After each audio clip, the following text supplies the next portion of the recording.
সফলতা। পৃথিবীর সফলতা বলতে আপনি কি বুঝেন? আল্লাহ তাআলা কোরআনুল কারীমের মধ্যে বলতেছেন যে ওয়াল আসর, মানে ওয়াল আসর, সময়ের কসম। আল্লাহ তাআলা সময়ের কসম দিয়েছেন। ওয়ালা ইয়ালিল খুসর, নিশ্চয় পৃথিবীর সমস্ত মানুষ ক্ষতিগ্রস্তের মধ্যে নিমজ্জিত, শুধুমাত্র এই চার ব্যক্তি ছাড়া।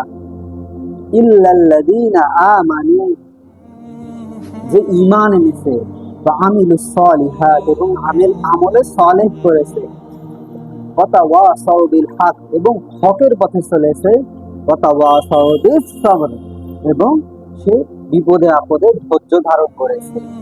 এই চার ধরনের ব্যক্তি ছাড়া এই বিশ্বের মধ্যে যত ব্যক্তি আছে সবাই ক্ষতিগ্রস্তের মধ্যে নিমজ্জিত, মানে তারা ক্ষতির দিকে ছুটতেছে।